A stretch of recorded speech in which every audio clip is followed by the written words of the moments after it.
नमस्कार, प्रणाम, जय हिंद। कैसे हैं आप लोग? जो है फाइनली एक तरीके से आप कहेंगे अंतिम रूप से एक भर्ती कंप्लीट हो गई है, फार्मासिस्ट की भर्ती। इसमें रिजल्ट के बाद से जो है अंतिम मेधा सूची के बाद से जो है अब पोस्टिंग ऑर्डर भी जारी हो चुका है। तो जो भी नव नियुक्त फार्मासिस्ट हैं उनको बहुत बहुत शुभकामनाएं, बधाई।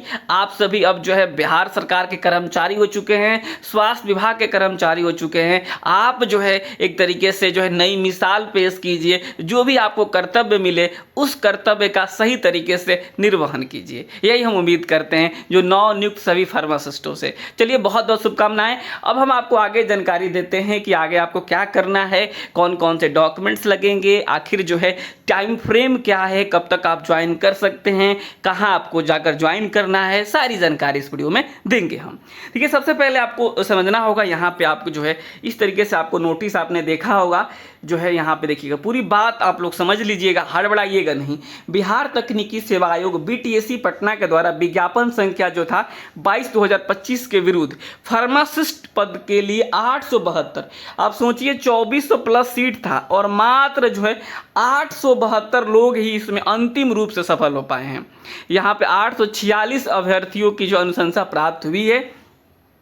अतः बिहार तकनीकी सेवा आयोग पटना द्वारा अनुशंसित निम्नांकित अभ्यर्थियों को बिहार फार्मासिस्ट सेवा संवर्ग के अंतर्गत फार्मासिस्ट मूल कोटि के पद पर जो है एक तरीके से कहेंगे जो है ज्वाइनिंग कराने की बात सामने आई है। यहाँ पे आगे देखिएगा, यहाँ पे जो है ये जो आपका इस तरीके से आप अपना एप्लीकेशन नंबर देखेंगे, यहाँ अपना नाम मिलाएंगे, यहाँ फादर्स नेम मिलाएंगे, डेट ऑफ बर्थ मिलाएंगे, कैटेगरी आप मिलाएंगे, यहाँ पे ये मेरिट आप संख्या देखेंगे और यहाँ पे आपका होम डिस्ट्रिक्ट रहेगा और यहाँ पे पोस्टिंग जो है ऑर्डर, मतलब आपको जो है जैसे यहाँ पे वेस्ट चंपारण के हैं, इनका ईस्ट चंपारण हो गया। ज़्यादा लोग दूर नहीं भेजा गया है, जहाँ तक हमने देखा है बहुत ज़्यादा दूर नहीं भेजा गया है, नियर बाई देने की कोशिश करी गई है। होम डिस्ट्रिक्ट तो नहीं मिला है लेकिन आसपास देने की जो है कोशिश करी गई है। यहाँ पे पूरी की पूरी आपको लिस्ट दिखाते हैं।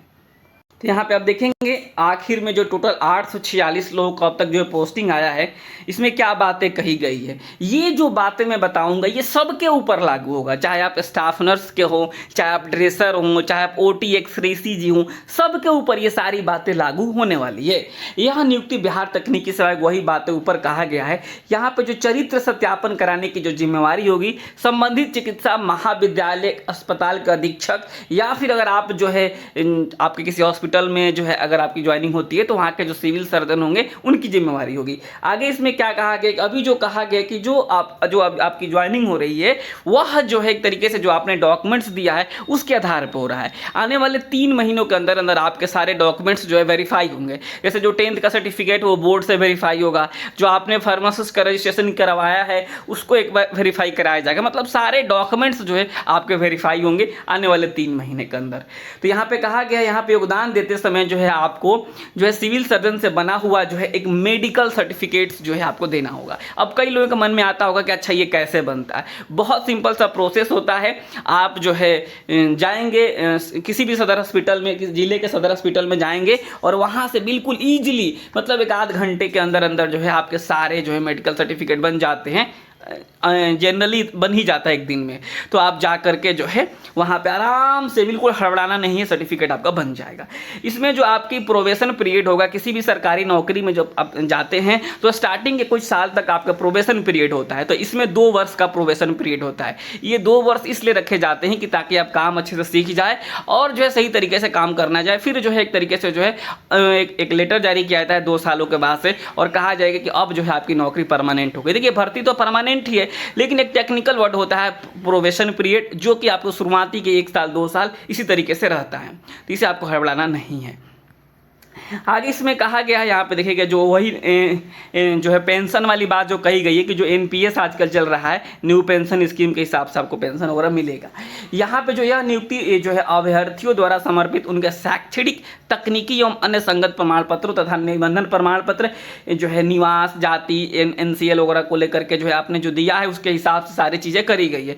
आगे कोई भी गलती पाई जाती है तो आपको बाहर किया जा सकता है। आगे कहा गया इसमें यहाँ पे कि उपयुक्त नवनियुक्त फार्मासिस्टों को निर्देश दिया जाता है कि वह 1 माह के अंदर, मतलब आज से 1 महीने के अंदर अंदर जो है आपको पूरा जुलाई है, पूरा जुलाई में किसी भी दिन आप जा करके जो है ज्वाइन कर सकते हैं। मतलब पूरा जुलाई है, अब जो है कल से आप ज्वाइन करना शुरू कर सकते हैं।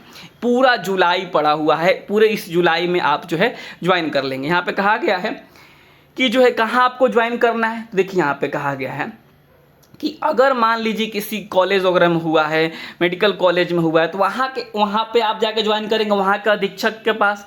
अगर आपकी ज्वाइनिंग मान लीजिए यहाँ पे देखिए जो है, यहाँ पे जो है सदर हॉस्पिटल जो है बांका में है, सदर हॉस्पिटल जो है CHC राजेंद्र नगर पटना में, तो CHC राजेंद्र नगर पटना है, सदर हॉस्पिटल वाले तो चलिए सिविल सर्जन के पास चले जाएंगे। ये जो CHC वाले भी कहाँ जाएंगे जी, तो अपने जो है सिविल सर्जन के पास जाएंगे, जिले के सिविल सर्जन के पास जा करके ज्वाइन करेंगे। यहाँ पे देखिए आगे क्या कहा गया है, तो हड़बड़ाना नहीं है, जिस जिले में आपकी ज्वाइनिंग होगी वहाँ के सिविल सर्जन के पास जाना है। ये नहीं कि आप अपने यहाँ के चले गए। आगे देखेंगे हम लोग कि 1 माह के अंदर आपको ज्वाइन करना है।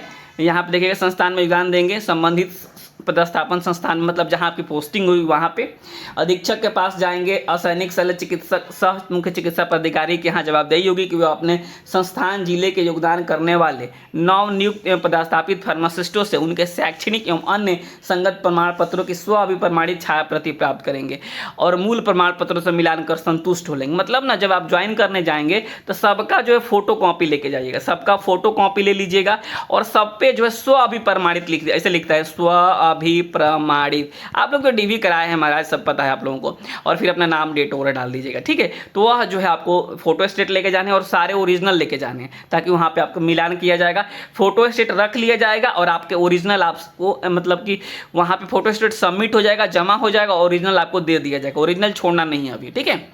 साथ ही अन्य शैक्षणिक सभी अन्य संगत जो प्रमाण पत्र हैं उन सारे प्रमाण पत्रों की जो है जांच कराकर विभाग को 3 माह के अंदर जो है मतलब ये सारी चीज़ें काम पूरा कर लेना है। 3 महीने के अंदर अंदर आपके सारे डॉक्यूमेंट्स चेक होंगे, उसके बाद ही आपको सैलरी मिलेगी। यहाँ पे आगे देखेंगे, पूर्व से नियोजित रहने की स्थिति में अगर पहले से अगर आप काम कर रहे हैं तो जो है आपको विरमण पत्र जो है समर्पित करना होगा। जिस दिन आप योगदान कर लेंगे उसी दिन से आपकी सैलरी शुरू हो जाएगी। ये बात देखिए, योगदान करने के बाद अमूमन 1-2 दिन का समय मिलता है, आपको सारी चीज़ें बताई जाती है, समझाई जाती है कि कब से आपको जो है काम पे शुरू कर देना है, कब से जो है सारी चीज़ें शुरू कर देनी है। तो यहाँ पे आपको जो है जिस दिन आप ज्वाइन कर लेंगे सैलरी उसी दिन से शुरू हो जाएगी। यहाँ पे आगे देखेंगे क्या कहा गया है कि जो है संबंधित चिकित्सा महाविद्यालय अस्पताल का अधीक्षक, संबंधित जिले का जो है मुख्य चिकित्सा पदाधिकारी विभागीय वेबसाइट से नियुक्ति पत्र की पुष्टि कर लेंगे, ठीक है। मतलब कि जो है जो PDF वगैरह दिया गया इससे जो है आपकी पुष्टि की जाएगी, सब कुछ मिला लिया जाएगा। नवनियुक्त फार्मासिस्टों को प्रथम वेतनादि का भुगतान उनके शैक्षणिक एवं अन्य संगत प्रमाण पत्रों के और साथ ही साथ पुलिस सत्यापन प्रतिवेदन अंतिम के 5 प्रतिवेदन के उपरांत ही किया जाएगा। कोई भी प्रमाण पत्र फर्जी वगैरह पाया जाता है तो विभागीय कार्रवाई की जाएगी।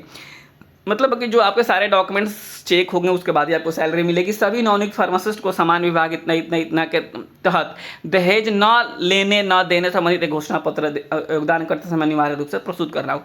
ये जो है मैंने देखा अभी हाल ही में जो ANM लोग ज्वाइन की थी ना, उनको भी एक जो है दहेज वाला फॉर्मेट देना होता है। तो इसी तरीके से आपको ये फॉर्मेट देना होगा, कोई बड़ी बात नहीं है, ठीक है। ये वाला फॉर्मेट है, आप कहीं से डाउनलोड कर लीजिएगा या फिर मैं नीचे ग्रुप में भेज दूंगा इसको, ठीक है। ये वाला आपको फॉर्मेट दे देना है। यहाँ पर उसके बाद कहा गया है, यहाँ पे आगे देखेंगे कि मतलब ऐसा नहीं कि आप मान लीजिए आप पटना से हैं और कहें कि हम मुजफ्फरपुर जा रहे हैं तो हमको जो है ना आने जाने का किराया दे दो, नहीं, ये सब चीज़ें नहीं होती। कई जॉब में मिलता है, इसलिए यहाँ पे लिख दिया गया, कोई नहीं मिलेगा।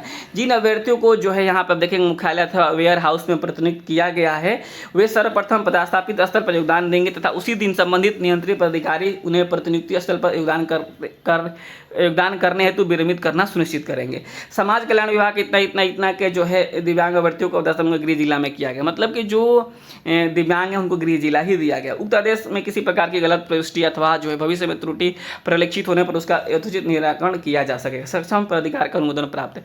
यानी आप देखेंगे ये सारी चीज़ें जो मैंने आपको बताई ये सब में लागू होगा, सब किसी में लागू होगा, सारी भर्तियों में लागू होगा।